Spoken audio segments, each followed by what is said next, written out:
And now the second quarter just getting set to start. And a moment here to take a look at the scoring breakdown for the Heat. Boy, the three-point shot has really been dropping for him early on. And the other thing we're seeing is great ball movement. We're seeing a lot of good offensive execution, ball movement, player movement, setting up assists.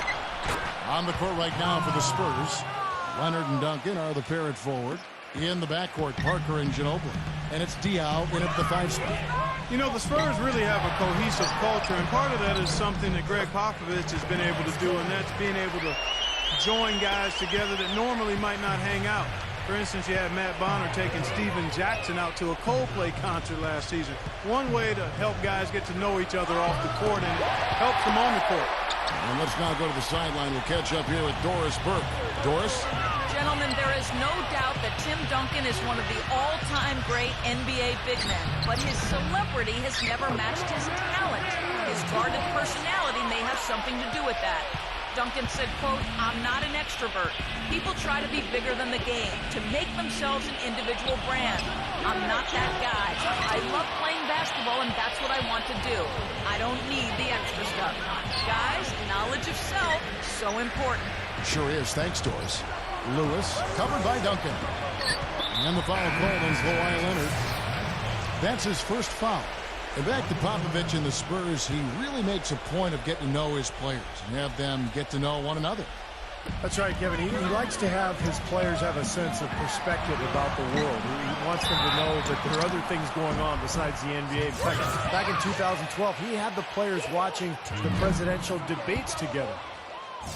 You know, Miami went to that smaller lineup last season, and a big change in that was having Chris Bosh move over to the 5 spot. Not his natural position, but I thought he held his own both offensively and defensively playing in the middle. You know, guys, I would call that methodical but explosive. You know, he waits for the opportunity and then boom, right to the rack. Well, Heat leading by 6. Left side, Bosh. Fader on the way. Good, and the assist goes to LeBron. LeBron's got 3 assists now in this one. And for Bosh, playing the center, Steve, he's giving up some weight out there.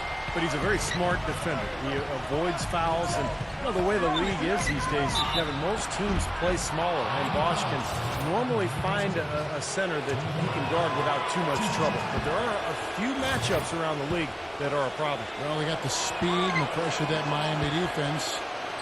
You think they're able to compensate for any lack of size inside by using those other things. Yeah, that's normally the case against, I would say, the vast majority of the league. And Cole kicks to Lewis. LeBron James on the wing. Back to Lewis for the 3. And again, Miami with the triple. How many times have we seen a possession like that from them today, ending with a basket coming off a pretty pass? Well, if you just looked at assist as the measuring stick, they've been by far the better team. And it's out of bounds. The Heat will take it the other way. Right here, over these last 10 games on the Heat schedule, this is how they stack up in the league stats. First in fewest turnovers per game, 3rd in steals, and they're ranked 3rd in field goal shooting. This team has a lot of weapons, and guys are not afraid to share the ball to get good shots. And what's most impressive out of all those numbers, Clark, is the few turnovers that they commit. Because now all of a sudden you're executing, you're putting a lot of pressure on the defense because they know they're not going to force a lot of steals and get out in transition to find easy points. Now here's LeBron. Manu Ginobili unable to get his shot to go. LeBron kicks to Cole. And a foul on the shot. He'll go to the strike for 2. They get Boris Diaw. You know, part of being a championship team is having the talent first and foremost, but then managing the minutes of that talent. The Heat, I thought, did a nice job monitoring the minutes of the big 3 throughout the season and playoffs last year. Well, as you said, Clark, the big 3 in their prime, but really, you want them to just get their work in during the season, not exhaust themselves before they make it to the playoffs. I thought, Kevin, along those lines, I thought by the end of last season, Miami was exhausted. And once you try to win a 3rd title in a row, the emotional fatigue and exhaustion really becomes a factor. So this is going to be interesting to watch all year. Here's Cole after the made shot from Manu Ginobili. And Miami calls their first time out of the game. They're getting their first look of the season at San Antonio in this one. This game won't match the intensity of their encounter in last year's finals, of course, when they won the championship, but it's still a rivalry game when these two teams get together. The Heat making a switch here.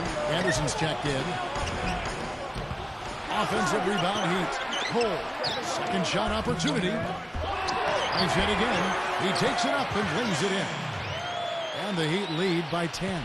The number of points they've scored in the paint already today is pretty eye-opening, Steve. No, it's off the charts. It really is. And defensively, I mean, they have to start shutting down some of those lanes to the hoop. Let's go now to the sideline and catch up with Doris Burke. Hey, Doris. Kevin, thank you. There was a lot of thought about how the Heat could improve after they lost to the Mavs in the 2011 NBA Finals. Many called for a veteran point guard, but the team felt comfortable with who they had. Coach Eric Spoelstra said, "We felt we had one of the younger point guard tandems in the league that we can build on and offer us championship minutes right now." They grew into that role and were a big part of their back-to-back titles. Spoelstra says they earned it with their hard work, and he couldn't be happier, guys. Thanks again, Doris. Now Bosh. After the missed three from Bosh, backing down is LeBron. It's like a switch flip between quarters. He had a terrific first quarter, but scoreless here in the second. Here's Parker. And you know that's going to be goaltending, guys, so that's a free basket right there. Boy, they are just destroying them in the paint. You could say that again, Steve. The defenders just aren't aggressive enough down low. There's 47 seconds left now here in the second. Here's Cole. He had a 12-point outing in their last game against the Bulls in Chicago. And no question, you look at his assist totals. I mean, they tell you what a nice job he was doing of really spreading that ball around. Easy call there. No question about that one. You could hear the impact from where I am. And this is his second trip to the line tonight. Well, he's been an 80% free throw shooter on the season. I mean, he shot the ball with confidence from the stripe. He's been a completely different guy at the line this season. I mean, last year, you weren't sure what you were going to get when you got to the stripe. And there's no way we could have expected such a huge increase in those free throw percentage numbers. That's good. And at the offensive end, he's done about as much as they could have hoped for today. Spurs trail by 12. A shot by Bellinelli. No good. You've got to give them a lot of credit for the job they've done on the backboard.